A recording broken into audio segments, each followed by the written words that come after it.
Joseph, bonjour. Bonjour. Merci d'avoir accepté l'invitation de Meritis, invitation à participer à ce meet-up consacré à l'épargne responsable. Vous allez nous en parler. Vous êtes le fondateur d'une fintech spécialisée justement dans l'épargne responsable, Goodvest. Merci à Mélodie Kavrangi qui a proposé et organisé ce meet-up. Mélodie qui est notre practice leader sur la gestion d'actifs et du coup gestion d'actifs, il va en être question ce soir avec vous. Alors ce que je vous propose peut-être, c'est on interagit ensemble par un jeu de questions-réponses comme on a l'habitude de faire avec nos invités, si vous êtes d'accord. Et puis on se laisse 10 minutes à la fin d'échange, de questions-réponses. Ça vous va? C'est parfait. Bon, ben parfait. Mélodie, je te laisse d'accord. Merci beaucoup Cyril. Alors pour ceux qui nous écoutent et qui ne te connaissent pas encore, tu es le fondateur de la fintech Goodvest. Avant d'introduire et d'expliquer ce que fait Goodvest, peux-tu te présenter ou nous raconter ton parcours, les études que tu as faites et si tu as développé d'autres projets entrepreneuriaux avant Goodvest? Bien sûr. Alors, écoutez, ma longue histoire, parce que j'ai que 28 ans. Donc, j'ai cofondé Goodvest il y a maintenant 5 ans. J'ai grandi en région parisienne. J'ai fait un bac S. Ensuite, je suis parti à l'école hôtelière de Lausanne, où c'est une business school orientée vers le secteur de l'accueil, hôtellerie et restauration. En parallèle de ces études-là, j'ai eu ma première expérience entrepreneuriale qui était dans l'événementiel. Je pensais être passionné d'événementiel à l'époque, et en fait, ma véritable passion, c'était pas l'événementiel, c'était plutôt l'entrepreneuriat. Et donc, j'ai continué après Lausanne avec un master Polytechnique HEC entrepreneur. Parce que bon, j'avais 22 ans, donc je me suis dit, bon, j'ai peut-être besoin encore un petit peu d'expérience avant de me lancer dans l'entrepreneuriat. Pendant ce master, j'ai travaillé sur différents projets, toujours des projets tournés autour de l'impact. Le premier, il était en lien avec le secteur de l'hôtellerie, puisque l'objectif, c'est de remplacer toutes les petites bouteilles de gel douche et de shampoing en plastique qu'il y a dans les hôtels, qui représentent 26 milliards de déchets par an, par des solutions plutôt en vrac. Ça, c'était le premier projet. Deuxième projet, toujours une solution de vrac, mais pour les produits plutôt ménagers, qui sont composés essentiellement d'eau. J'ai un troisième projet également qui était sur la location de vêtements entre particuliers pour éviter la fast fashion, etc. Et enfin, quatrième projet sur lequel je suis arrivé qui était Goodvest. Ce qui est assez marrant, c'est que tous les autres projets ont vu le jour plus ou moins tard par d'autres entrepreneurs qui les ont amenés au bout. Et donc, comment je suis tombé sur le projet Goodvest, comment j'ai eu l'idée? En fait, c'était pendant le Covid. On parlait beaucoup d'épargne, parce que les Français étaient confinés. Donc l'épargne s'accumulait. Il y avait besoin de plus de digitalisation et besoin de plus d'impact. Il y avait en même temps, pendant le Covid, une prise de recul un peu sur le monde qui nous entoure et donc des besoins, une volonté des particuliers de prendre des décisions dans leur consommation plus durables, mais du coup aussi dans leur partie finance perso, parce que l'épargne, c'est un très gros levier pour faire accélérer la transition écologique ou pour la freiner en investissant dans des projets à impact négatif. Et donc, j'ai réalisé qu'il était très compliqué pour les particuliers aujourd'hui, enfin à l'époque et toujours aujourd'hui, d'orienter leur argent de manière durable. C'était un secteur où il y avait beaucoup d'opacité, beaucoup de greenwashing. La réglementation était en train de se mettre en place. Et donc, qu'il n'y avait pas d'acteur spécialisé pour orienter les particuliers là-dedans. Et donc, je me suis dit, on va créer un acteur digital qui répond un peu aux enjeux d'aujourd'hui, qui est un acteur de confiance et qui peut accompagner les particuliers, qu'ils soient des experts ou non, dans le placement de leur épargne de manière durable. Donc on s'est lancé comme ça. Peut-être que j'enchaîne ou sinon je me lance si je... On m'interroge, donc Goodvest, qu'est-ce que c'est? Donc, quelles sont vos missions? Voilà. Donc notre mission, c'est on est en entreprise à mission. Donc ça inscrit dans nos statuts. L'objectif de Goodvest, c'est de permettre, à travers l'épargne, de construire une économie qui est plus durable, plus respectueuse de la planète et des hommes. Et donc, on a lancé le premier produit qui était le premier contrat d'assurance vie à respecter l'accord de Paris sur le climat, à exclure les énergies fossiles et être transparent sur son impact. Donc pour ça, on a noué un partenariat avec un assureur, Generali, avec un fournisseur de données sur les données climatiques et Carbone 4 Finance, qui est la filiale de Carbone 4, dédiée au marché financier avec une expertise sur l'empreinte carbone des entreprises sur les 3 scopes d'émissions de CO2. Et grâce à ces données, on a constitué des portefeuilles 100% en unité de compte, parce qu'à l'époque, il n'y avait pas de fonds en euro climat, qui respectent l'accord de Paris. Et donc, l'enjeu, c'était aussi de rendre la solution accessible. Le digital, ça nous permet d'ouvrir la souscription à partir de 300 euros. Donc, on a des clients aujourd'hui chez Goodvest qui investissent entre 300 euros et nos plus gros clients qui sont autour de 10 millions d'euros. Donc, en fait, un scope de clients assez large. On couvre vraiment tous les particuliers du primo-investisseur débutant au high net worth. Donc voilà. Et aujourd'hui, c'est 4 ans après le lancement, c'est 15 000 clients et 250 millions d'euros sous gestion. Alors je m'interroge, quelle problématique fondamentale cherches-tu à résoudre dans le secteur de la finance? Enfin, comment est venue l'idée de créer une banque qui finance la transition écologique? Enfin, quel a été le déclic? Alors, on n'est pas une banque, hein, ça c'est important dans Une le future jargon. banque. Même pas une future banque. On va pas aller chercher l'agrément bancaire. On est vraiment, on est courtier, on est une plateforme de placement. Donc, on n'a pas vocation à faire des prêts, à proposer des cartes de crédit, etc.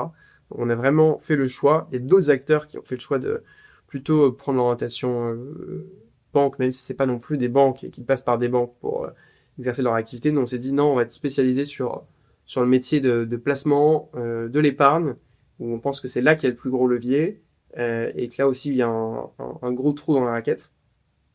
Et donc notre mission, c'est de permettre aux particuliers, quel que soit leur niveau, de placer leur argent de manière durable, donc de faire beaucoup de pédagogie, parce qu'il y a un enjeu en France, c'est qu'il y a une culture financière qui est assez faible.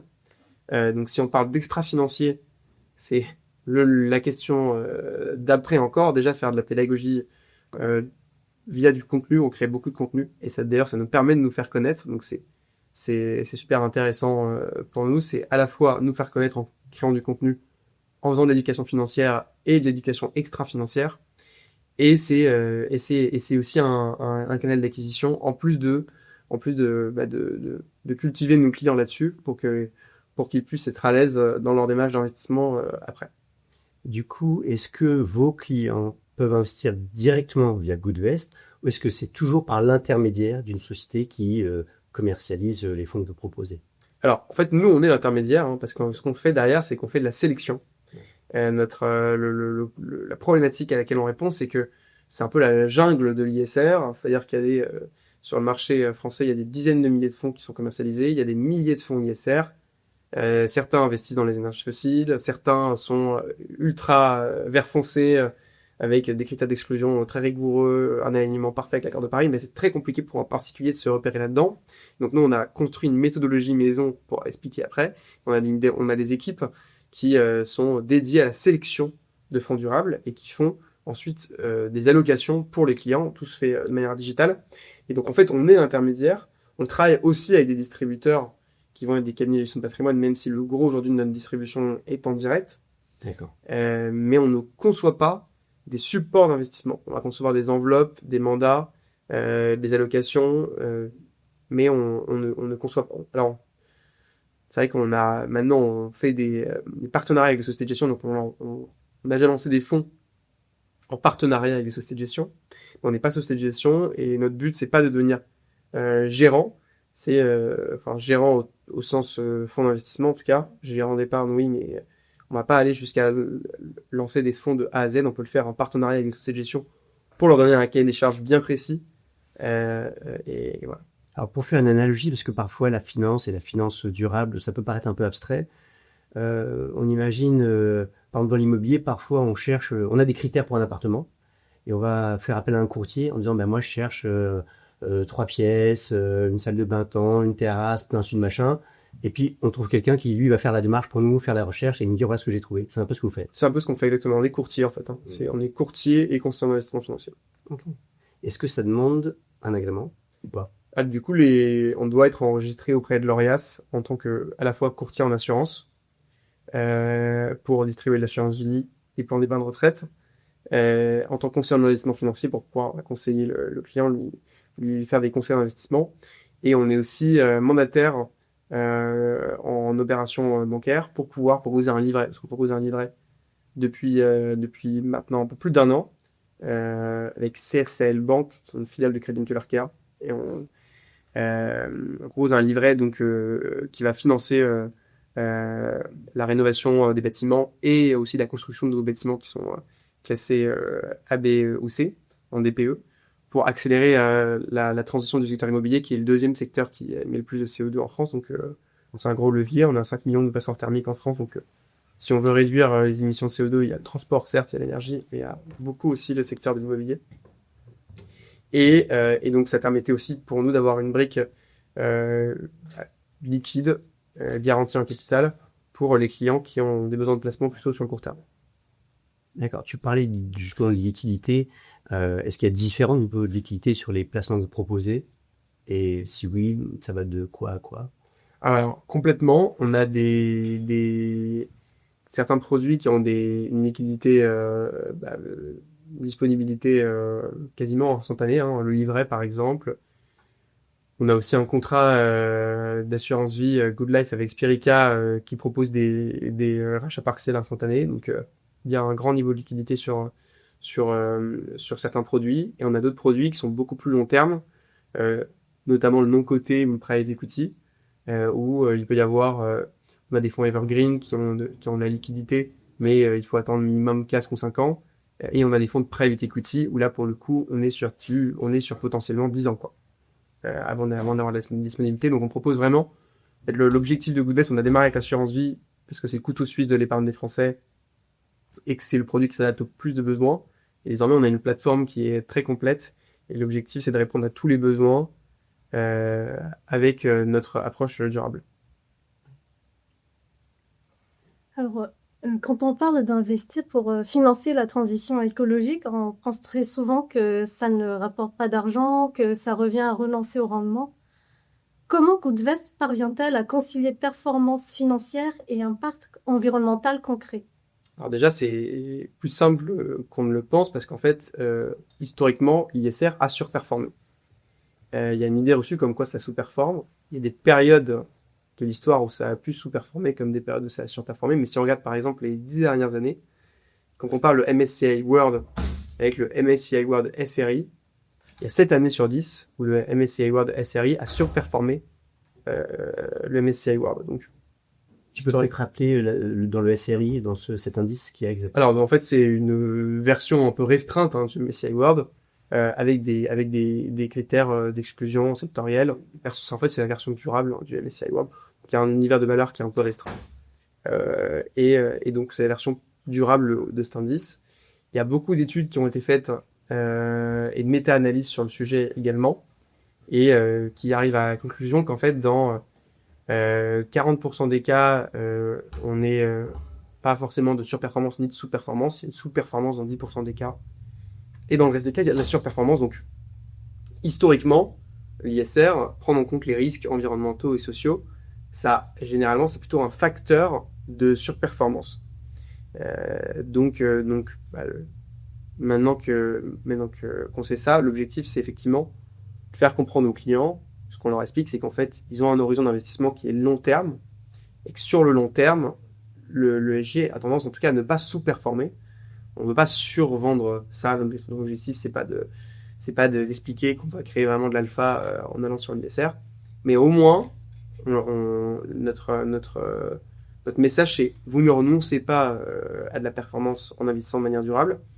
Et on pense, notre conviction, c'est que effectivement, sur le long terme, il est possible que ça continue d'être le cas, puisque on a des contraintes planétaires qui vont être de plus en plus fortes, on a de la réglementation qui arrive, on a des plans de soutien aux acteurs d'économie durable, même s'il y a parfois des revirements politiques, géographiques qui peuvent arriver, comme on a un peu le cas aux États-Unis. Souvent, c'est plus de la com que du concret. D'accord. Donc voilà. Le meilleur ami de Donald Trump, ça reste quand même Elon Musk, qui est un vendeur de voitures électriques. Mais c'est un meilleur ami, je pense. Et ils ont été plus meilleurs amis, mais ils sont re-meilleurs amis. Donc ça change. En politique, ça peut changer très vite. Comme souvent d'ailleurs ce que dit Donald Trump, c'est pour ça qu'il faut pas forcément se dire ok, Donald Trump a dit ça, on arrête le SG, on va à fond dans le pétrole. Et du coup, alors tu évoquais des rendements qui peuvent être parfois supérieurs aux grands benchmarks internationaux, une épargne responsable, durable. Est-ce qu'il y a le revers de la médaille? Est-ce qu'il y a des freins? Est-ce que toi, en tant qu'entrepreneur, vous constatez dans ton entreprise que placé dans l'épargne responsable, vous heurtez parfois à des freins concrets sur le terrain. Alors, les freins, c'est aussi ce qu'on essaie de lever. C'est pour ça qu'on a de l'intérêt pour les particuliers. C'est qu'il y a une offre qui est très complexe. Il y a une réglementation qui est complexe. Il y a du greenwashing, même s'il y en a de moins en moins, parce que la réglementation fait qu'aujourd'hui, on peut pas en faire autant qu'auparavant. Le label ISR, dans sa 3e version, va exclure de manière quasi complète les énergies fossiles. Et on peut plus avoir Total Energies, par exemple, en première pondération d'un fonds labellisé ISR, comme c'était le cas, en fait, il y a encore 2-3 ans. Donc les freins, c'est effectivement faire nos freins à nous, ça va être de faire de la pédagogie, d'expliquer que l'ISR ne sous-performe pas systématiquement comme certains peuvent le penser, d'expliquer quels sont nos critères, quelle est la méthodologie qui fait qu'on évite le risque de greenwashing. Et la complexité pour les épargnants, c'est de se trouver dans cette jungle. Et c'est vraiment là qu'on a une valeur ajoutée. C'est que on a construit une méthodologie qui est reconnue et on veut être un acteur de confiance sur lequel l'épargnant peut, entre guillemets, se reposer pour s'assurer et être serein dans le fait que ses investissements et ses placements vont répondre à ses valeurs et à un cahier des charges précis, quoi. Alors, il y a une chose que j'ai constatée, c'est que les institutions financières, elles ont bien compris la place que prend le changement climatique dans l'esprit des gens et elles entreprennent des actions.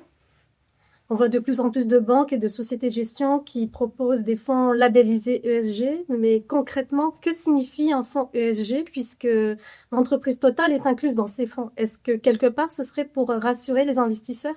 Alors, pas mal de choses dans cette question. L'ESG, en fait, c'est pas un label. C'est un sigle pour environnement, social et gouvernance. Et donc, c'est un peu là que l'ESG, qui est de la finance durable, a démarré. C'était des critères de notation pour noter l'impact de notre entreprise sur le plan environnemental, social et gouvernance. Et c'est aussi ce qui posait problème et ce qui posait des limites. C'est que une entreprise qui a une bonne note globale ESG peut être déséquilibrée dans ses notes. Et donc peut être très bon en social et en gouvernance et très mauvais sur le plan environnemental. Ou au contraire, très bon sur le plan environnemental et très bas en social et gouvernance. Donc là, ce qui se passait souvent, c'est que les pétrolières étaient très mauvaises sur le plan environnemental, se rattrapaient sur le S ou sur le G. Et d'ailleurs, de la même manière, il y a des acteurs qui étaient plutôt très bons sur le plan environnemental, je pense à Tesla, qui pouvaient être moins bons sur le volet S ou G. Et donc c'est là qu'il y avait aussi beaucoup de confusion pour les particuliers. Et donc là, aujourd'hui, ça a un petit peu évolué. Il y a la réglementation SFDR qui a été mise en place, qui prend quand même plus en considération la partie E, qui a eu une importance grandissante, on va dire, ces dernières années. C'est là où il y avait plus de cas de washing, de greenwashing. On parlait plus souvent de greenwashing que de social washing, par exemple. Et donc, aujourd'hui, l'ESG, effectivement, on parle, d'ailleurs, la réglementation SFDR a très récemment changé. Il y a un nouveau article, et il y a un article qui est ESG Basics. Et donc, c'est les fonds les moins exigeants, on va dire, mais qui ont quand même une approche ESG. Parce que les fonds qui n'ont pas du tout d'approche ESG ne font plus désormais partie de la réglementation SFDR là, dans la nouvelle version qui vient de sortir. Alors qu'avant, il y avait 3 catégories, 6, 8 et 9. Tous les fonds devaient être soit 6, 8 et 9, 6 étant un peu le fourre-tout. Désormais, le fourre-tout, il est plus dans la partie SFDR. Voilà, je ne sais pas si je réponds à la question, mais si vous en compléter, je complète. Alors, à côté de Goodvest, il y a d'autres acteurs qui sont engagés dans le financement de la transition écologique. Donc, on a par exemple les néobanques comme Greengot ou Helios. En quoi votre approche de l'investissement responsable se distingue-t-elle de ces deux banques? Alors, l'approche initiale de ces deux néobanques, en fait, qui ne sont pas des banques. Enfin, Helios, c'est un peu différent parce qu'ils ont été rachetés par United Credit, qui a l'agrément bancaire. Et théoriquement, on ne peut pas appeler Greengot une néobanque. Parce que pour s'appeler néobanque, il faut avoir un agrément bancaire. En tout cas, pour respecter vraiment à la virgule la réglementation telle que la CPR l'a rappelé. Ces acteurs-là, donc, ont au début une première approche qui est carte de paiement, proposer des comptes courants et des cartes de paiement. Et donc ça, c'est un moyen assez simple de toucher des clients parce que c'est plus simple d'ouvrir un compte courant via une néobanque que d'ouvrir une assurance vie, c'est un peu moins engageant. Et l'idée derrière, c'est de trouver des moyens d'avoir un impact positif sur le climat. Donc là, ils ont des approches plus ou moins différentes. Helios, historiquement, a passé un accord avec sa banque dépositaire pour que les dépôts correspondant à la néobanque soient fléchés pour financer des activités durables. Ça, c'est l'approche de Helios. Et Green Got a fait le choix de travailler avec un acteur bancaire qui s'est désengagé des énergies fossiles, donc Arkea. Ensuite, ils ont développé d'autres fonctionnalités, la possibilité de suivre l'impact de ces dépenses, en impact CO2 de ces dépenses. Donc, alors ça, c'est des estimations, mais c'est une manière de voir si ma consommation est durable. Ils ont lancé par exemple, Helios a lancé un programme qui s'appelle Consomacteur, qui, en fait, il y a un programme de cashback durable. Donc, quand vous allez dépenser dans une institution durable, vous avez du cashback. Enfin, ils ont chacun leur approche. Ensuite, parce qu'effectivement, c'est le plus gros levier, ils sont allés sur l'épargne. Deux approches différentes. Helios a fait un partenariat avec nous. Et donc, on est intégré dans l'application Helios, notre assurance vie est intégrée dans l'application Helios. Et Green Got a lancé sa propre assurance. Donc voilà pour parler de ces deux acteurs-là. Après, il y a beaucoup d'autres acteurs en fait dans la finance durable. Historiquement, les pionniers, c'est un peu les plateformes de crowdfunding. Je pense à Lita, Enerfip, l'Endosphère, l'Endopolis, qui financent des entreprises durables, des énergies renouvelables. Enerfip, l'Endosphère, l'Endopolis, c'est un peu leur point commun. Ils sont tous sur de financement d'énergie renouvelable. Et après, il y a d'autres mouvements, comme Team for the Planet, par exemple, avec lesquels on a annoncé un partenariat avant-hier. On travaille sur une initiative commune qui va permettre, via l'assurance vie et via le plan d'épargne retraite, de financer les innovations de Team for the Planet, qui est le plus gros mouvement de citoyens au monde pour financer des solutions qui vont chercher à résoudre les crises climatiques. Donc il y a beaucoup d'acteurs, en fait c'est un écosystème effectivement très complet. Il y a les sociétés de gestion, il y a pas mal d'acteurs sur ce secteur. Et c'est vrai que les acteurs que tu cites là, à l'instant, à l'aune de l'histoire, on va dire de l'épargne, elles sont relativement jeunes. Toi, tu es jeune, tu as rappelé ton âge tout à l'heure, 28 ans. Vos clients, est-ce que vous avez un peu une cartographie? Est-ce que ça intéresse plus des jeunes ou au contraire, vous remarquez que toutes les tranches d'âge, toutes les CSP, comme on dit, sont intéressés par l'épargne durable, tous les niveaux d'éducation? Tu parlais de contenu, produire du contenu digital. Est-ce que ça touche tout le monde? C'est quoi un peu la cartographie des clients qui s'intéressent à l'épargne responsable? Alors, c'est plus large qu'on pourrait le penser. Nous, on a des clients de 0 à 93 ans. À des zéros? Parce qu'en fait, on a l'assurance vie mineure. C'est les parents, en fait, qui ouvrent les comptes. Mais donc, ce qui fait qu'on a un scope en termes d'âge qui est assez large. Géographiquement, réparti vraiment sur toute la France. On n'est pas du tout centré sur Paris. Après, et c'est peut-être aussi notre spécificité parce qu'on est en l'épargne, c'est peut-être moins le cas chez les néobanques. On a plutôt une clientèle CSP+. Effectivement, il faut avoir une capacité d'épargne pour épargner. Mais en fait, c'est assez bien diversifié. Ce qui nous différencie aussi en termes de genre. Chez nos concurrents, on a beaucoup une clientèle qui va être plus masculine. La plupart de nos concurrents ont entre 15 et un tiers de femmes dans leur clientèle. Et chez Goodvest, on est à 49,9% de femmes.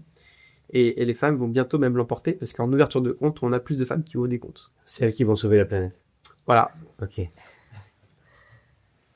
Je voudrais aborder le sujet de l'éducation financière maintenant. L'investissement, c'est un sujet qui intéresse de plus en plus de monde et depuis surtout la crise sanitaire. Et pourtant, les gens n'aiment pas le risque. Comment expliques-tu cette aversion au risque? Quel est le gros frein à l'investissement? Est-ce que quelque part, ça ne serait pas lié à un manque d'éducation financière? T'as répondu à la question en la posant. Hein. Donc, effectivement, je pense que en France, on a une grosse aversion au risque. Si on regarde la composition de l'épargne des Français, première enveloppe, en fait, c'est l'assurance vie, mais au sein de l'assurance vie, on a plus de 2/3, on a 2/3 aujourd'hui de fonds d'euros, même si la part elle a tendance à se réduire et les unités de compte progressent. Le véhicule le plus ouvert, pas le plus souscrit en termes de montant, mais le plus ouvert, c'est le livret A. Donc c'est des produits à capital garanti. Donc il y a une vraie aversion au risque, et d'où elle vient? Tu l'as complètement dit, elle vient de la faible culture financière qu'on a en France. On n'apprend pas les bases, on n'apprend pas à gérer un budget, on n'apprend pas ce que c'est qu'une action, on n'apprend pas ce que c'est qu'une obligation. Et c'est aussi pour ça qu'on voit que les politiques sont complètement largués, ils ne savent pas gérer un budget. C'est pas uniquement le cas en France, mais c'est particulièrement le cas en France. Et donc il y a un vrai enjeu là-dessus. Et aujourd'hui, c'est vrai que qui fait l'éducation financière? Mais en fait, c'est les particuliers qui vont chercher eux-mêmes via des plateformes comme la nôtre, via des influenceurs, via différentes manières à se cultiver financièrement. Alors avec plus ou moins les bonnes sources, et ça peut poser des problèmes effectivement, parce qu'on a des vendeurs de formation, on a des charlatans, il y a des très bons influenceurs, mais on a tout et n'importe quoi. Et donc ça, c'est un vrai enjeu. On a presque, en tant que directeur de la practice finance de Meritis, on le voit, et je le vois régulièrement, tu parlais d'éducation, de culture, mais en fait, en France, c'est presque religieux, historiquement, puisque on est quand même un pays judéo-chrétien, enfin, en tout cas, d'obédience, je veux dire, historiquement, et il y a encore pas si longtemps, en famille, c'était mal de parler d'argent, de sujets d'argent. Et du coup, l'éducation qui va avec gérer l'argent, parler à son enfant de l'épargne, des choses comme ça restait, pendant longtemps, c'était des sujets un peu tabous, quoi. Par opposition aux mêmes époques, aux pays protestants, type Grande-Bretagne, États-Unis, où là, on en parle beaucoup plus facilement, et du coup, l'éducation financière des jeunes se faisait plus naturellement, quoi. Donc, on traîne aussi un peu je dirais, pas le boulet, mais l'inertie de notre histoire, avec les avantages et les inconvénients que ça, quoi. On est moins...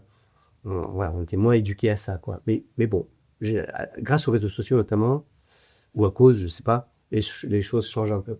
Et les paramètres qui ont fait que ça a évolué là, dans les dernières années, il y a plusieurs choses. Déjà, il y a eu les cryptos. Les cryptos, ça a fait mettre beaucoup de personnes, beaucoup de jeunes aux investissements, qui en fait sont rentrés dans l'investissement par les cryptos, ce qui n'est pas forcément la bonne manière, mais parce que c'est pas l'actif, en tout cas, qui est censé être on va dire la partie protection de l'épargne, c'est de la diversification, censé être le dernier sur la pyramide de l'investissement, un peu les derniers maillons de diversification avec le private equity. Mais en tout cas, il y a beaucoup de particuliers et de jeunes qui sont rentrés par la partie crypto, et ensuite qui ont en fait acheté des ETF, ont ouvert des assurances vie, des plans d'épargne retraite, etc. Il y a eu ce facteur-là. Il y a eu un autre facteur qui est le Covid, où en fait il y a beaucoup de jeunes et de moins jeunes se sont lancés dans l'investissement avec la crise crash qu'il y a eu sur les actions, en se disant bon bah c'est incroyable, le CAC 40 a perdu, alors je sais plus combien c'était à l'époque, mais moins 40% peut-être. C'est un bon point d'entrée, je disais, parce que bon, en Covid, on va pas tous mourir, on va s'en sortir, puis si on meurt tous, ce sera le dernier de mes soucis d'avoir fait une perte financière. Et donc il y a eu effectivement le digital, les réseaux sociaux, tout ça qui s'est mis en place sur une période assez courte, et ça a fait qu'il y a des acteurs qui sont lancés effectivement derrière, et qui ont pris un peu le relais aussi sur la partie pédagogie financière, des influenceurs aussi. Et donc, chez Goodvest, comment avez-vous fait pour convaincre les clients de vous rejoindre? D'autant plus que Goodvest est labellisé B Corp. Est-ce que c'est un des éléments qui peut rassurer les clients? Alors, la labellisation B Corp, déjà, on n'a pas été au début, parce qu'il faut avoir un certain recul sur l'activité. Je pense que c'est pas le point principal. C'est un élément qui va rassurer en plus sur la partie durabilité. Ce qui, au début, nous a permis de convaincre les clients, c'est pas mal de partenaires. C'est effectivement un jeune acteur. Donc, pourquoi nous faire confiance? L'argument au début, c'était OK, on a la solidité parce qu'on travaille avec Generali. C'est le premier assureur en Europe, Generali. C'est le troisième assureur européen, mais en fait, si l'Europe était le monde, ce serait le premier assureur en termes de chiffre d'affaires. Donc, on a la solidité, on a Generali. Et enfin, on a une des références acteurs indépendants sur la partie extra-financière, Carbon 4 Finance, qui était cofondée par Jean-Marc Jancovici, qui est un peu une des stars de la transition écologique et de toutes les questions environnementales. Et donc, ces deux points-là, ça a été un peu la manière de dire aux clients: faites-nous confiance, on est bien entouré. Et une fois qu'on a qu'on a pu grossir, qu'on a pu travailler sur la marque. Alors, on se détache pas de ces deux marques, Generali et Carbo 14, parce qu'on continue de travailler avec elles. Mais c'est plus le premier argument. Maintenant, l'argument, c'est Goodvest est l'acteur de référence, plateforme d'investissement durable pour les particuliers. Donc B Corp, c'est un label comme on en a d'autres. On est entreprise à mission. C'est une des choses en plus. C'est une des choses qui va rassurer. Et c'est clairement pas l'argument principal. Ça n'a pas changé du jour au lendemain quand vous êtes devenu labellisé. Ouais. Absolument pas du tout. Sachant que obtenir le label B Corp constitue en quelque sorte une forme d'innovation. Et parmi les grandes tendances technologiques actuelles, il y a l'intelligence artificielle qui occupe une place centrale. Quel rôle joue la technologie dans votre modèle de gestion ou dans la personnalisation des portefeuilles? Alors déjà, on est un acteur digital native. On s'est lancé dans le digital. Dès le début, la souscription se faisait entièrement de manière digitale sur Goodvest, toutes les opérations aussi, possibilité de suivre son portefeuille, etc. Donc, digital est au cœur de notre modèle, dans la gestion de la boîte, etc. Tous les contrats sont dématérialisés. Donc ça, c'est pour la partie digitale. Les canaux d'acquisition sont digitaux. Enfin, toute notre approche de A à Z est digitale chez Goodvest. Sur la deuxième partie, qui est la question qui est l'IA. On n'est pas AI natif parce que c'est effectivement ça, c'est arrivé encore plus récemment que nous. On l'intègre dans la manière dont on travaille chez Goodvest pour gagner en productivité, comme quasiment toutes les boîtes aujourd'hui.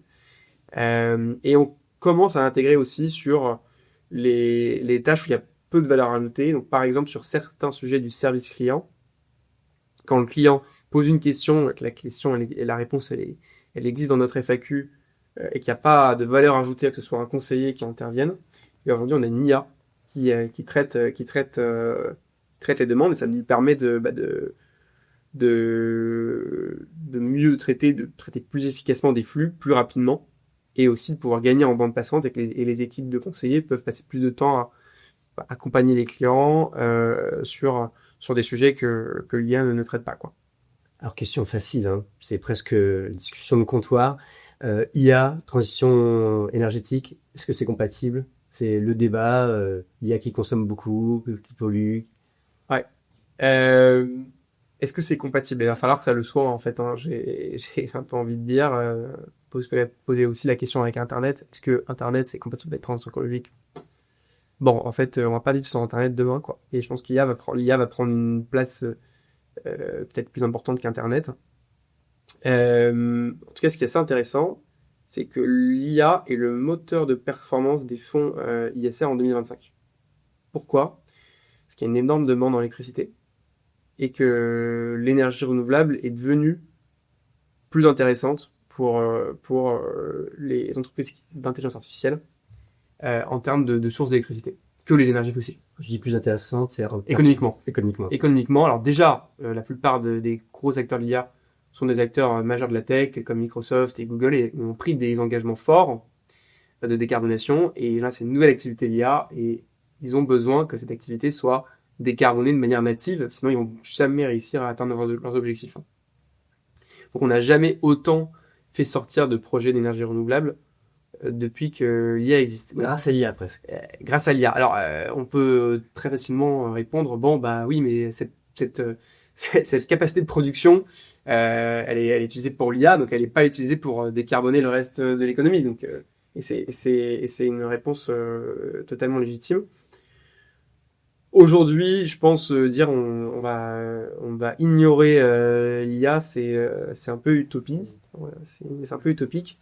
Donc l'idée c'est de le faire de la meilleure des manières, d'utiliser la meilleure des manières en essayant de prendre en compte les dangers environnementaux, les questions éthiques, parce que ça pose aussi plein d'autres questions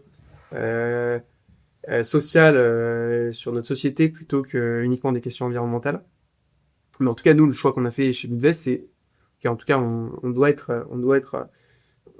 compétitif sur ce plan-là, parce que sinon, les autres acteurs qui n'ont pas d'engagement environnementaux vont profiter de cette révolution et on va être largué, et puis au final, on aura encore moins d'impact positif. Donc on pense qu'il faut faire attention, il faut être vigilant, mais que c'est pas à ignorer, quoi.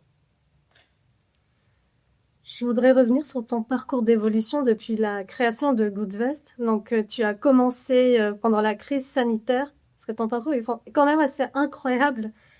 Et après la crise sanitaire, on n'a pas eu de très bonnes nouvelles dans le monde. Il y a eu l'inflation, plusieurs guerres, beaucoup d'incertitudes sur l'avenir. On a l'impression que ton projet n'a pas connu de difficultés et que tout s'est très bien passé puisque vous êtes passé de 0 à plus de 200 millions d'euros d'encours gérés avec plus de 15 000 clients.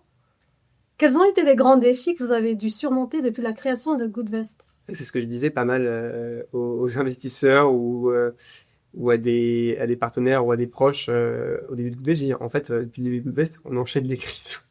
On a eu la guerre en Ukraine, l'inflation, enfin, j'en oublie, il y en a plein d'autres. Donc on s'est un peu habitué à être dans un environnement instable et je pense que on est parti pour être dans un monde instable qui va continuer à l'être effectivement. Donc on est un peu de la même manière qu'on est digital native, on est instability native. Donc on a appris à vivre avec. On n'a pas eu de période stable en fait où une année où tout s'est bien passé, où les marchés étaient très bien orientés et où il n'y avait pas de volatilité, d'instabilité quelque part. Donc on a appris à vivre avec et on a eu quand même des périodes qui étaient difficiles mais qui venaient pas tellement de l'environnement de marché parce qu'il a toujours été comme ça, il est comme ça pour tout le monde, pour tous nos concurrents également. Un des choix qu'on a fait pour avoir une offre complète, mais c'est aussi effectivement d'avoir un grand nombre de classes d'actifs et de produits parce qu'on s'est dit, bon, s'il y a un secteur qui est en difficulté comme ça, on peut compter sur les autres secteurs. Les acteurs qui étaient pure players de l'investissement immobilier, beaucoup souffert de la crise immobilière, certains ont déposé le bilan. Nous, en ayant une assurance vie, un plan d'épargne retraite, des livrets, donc des produits d'épargne court terme, des produits d'épargne long terme, toutes les classes d'actifs, on sait que en fait, on aura toujours le produit qui va tirer son épingle du jeu, quelle que soit la crise. Donc quand il y a de l'instabilité, c'est les produits d'épargne court terme qui vont collecter, on les a. Quand au contraire on a une période où il y a une bonne performance économique, on a une place d'actifs qui a des actions, qui va bien se comporter. On aura toujours en gros le produit, et donc c'est important à la fois pour l'offre pour les clients, ça leur permet d'être diversifiés, et pour nous en termes de business, ça veut qu'on a toujours le produit qui collecte, quelles que soient les circonstances. Et en plus, vous avez avec vous la réglementation qui est porteuse. Plus on avance dans le temps, enfin, a priori, on ne va pas faire marche arrière. Plus on avance dans ce temps, plus les réglementations sont restrictives en termes de respect, d'impact environnementaux. Et bon, ça, c'est pour Goodvest, c'est tout bénef, quoi. Alors ouais, on peut voir on peut voir la chose des deux côtés parce qu'en fait, s'il y a plus de greenwashing et que les fonds sont parfaitement identifiés, la valeur ajoutée de Goodvest est moins importante que si c'est le bazar parce qu'en fait le client a besoin de repères. Donc il y a ça, mais aussi ce qui nous sauve un peu dans cette situation-là, c'est que vu que la réglementation est complexe et que le ESG est un petit peu moins à la mode, il y a beaucoup d'acteurs qui se sont précipités sur le ESG pendant la crise du Covid et qui ont communiqué énormément sur l'ISR, et qui nous faisaient de la concurrence et qui aujourd'hui ont un petit peu fait quelques pas en arrière et donc on a plus de place en fait sur la partie Quand tu dis pas en arrière, c'est sur l'ESG ou sur le E de ESG? un peu les deux, je pense. Okay. La finance durable, un peu dans l'ensemble, parce qu'ils ont fait aussi des pas en arrière, pas parce que c'était nécessairement moins à la mode, mais aussi parce que beaucoup de complexité réglementaire, des choses avec lesquelles ils n'avaient pas forcément envie de s'embêter, quoi. Et quelles sont les prochaines étapes pour Goodvest? Continuer à lever des fonds et travailler avec les sociétés de gestion? Alors, on a fait une levée de fonds récemment cet été de 12 millions d'euros. Là, on n'a pas besoin de lever des fonds pendant quelques temps. L'objectif, c'est de continuer à se rapprocher de la rentabilité, mais de beaucoup investir dans notre croissance. Donc, est-ce qu'on en fera une ou pas? Je ne sais pas. Les gros enjeux pour nous, c'est continuer à se faire connaître. Donc, faire toujours plus de contenu, nouer des partenariats pour faire grossir notre base de clients et atteindre un seuil critique plus important. Continuer à diversifier l'offre, améliorer notre méthodologie, Et donc, c'est ça les principaux axes. Et on vise 1 milliard d'euros sous gestion fin 2027, début 2028.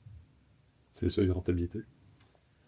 Le seuil de rentabilité, il est compliqué à estimer parce que plus on se développe, plus on investit, plus on fait grossir les équipes. Donc, le seuil de rentabilité, si on regardait le niveau de dépenses qu'on avait il y a 2 ans, avec le niveau d'encours qu'on a aujourd'hui, on serait rentable.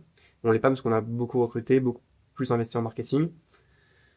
Donc, si je prends le seuil de rentabilité hors investissement marketing, il est plutôt autour de 400, 500 millions d'euros d'encours. Mais vu qu'on continue à investir et à recruter, effectivement, le seuil de rentabilité, il est quelque part entre 500 millions et 1 milliard. Parce que j'imagine que vous rémunérez de façon classique pour un courtier sur des frais de gestion et puis des Exactement. frais d'entrée. On n'a pas de frais d'entrée. Pas très longtemps. Aujourd'hui, les frais d'entrée sont sont inexistants sur les acteurs digitaux. Donc on est uniquement sur des frais de gestion.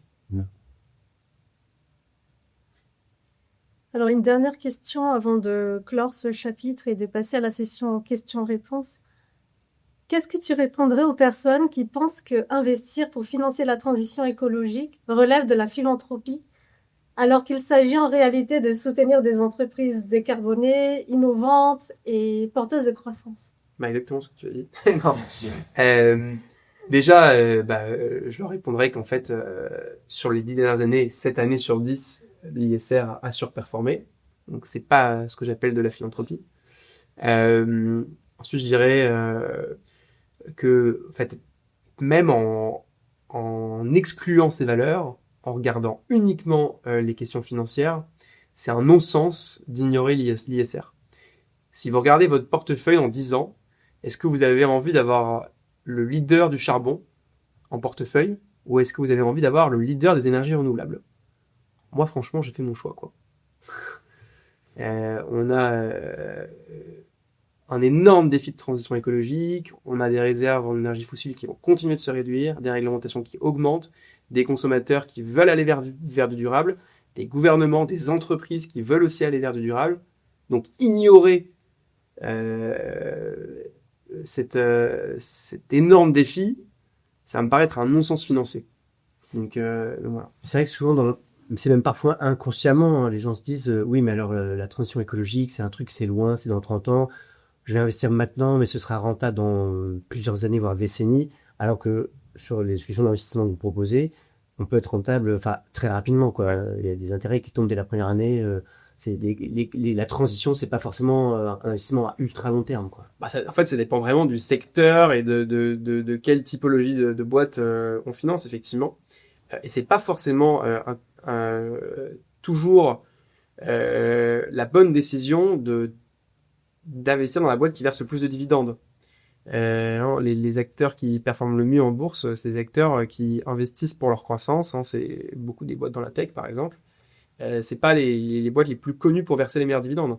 Si on compare le cours de ces boîtes-là et le cours des boîtes qui sont plutôt des sociétés qui versent énormément de dividendes et qui sont très rentables, par exemple les sociétés, les pétroliers, ces sociétés-là aujourd'hui ont un cours de bourse qui dépend beaucoup du cours du pétrole, mais qui sur les 10-15 dernières années n'ont pas d'évolution très importante à la hausse.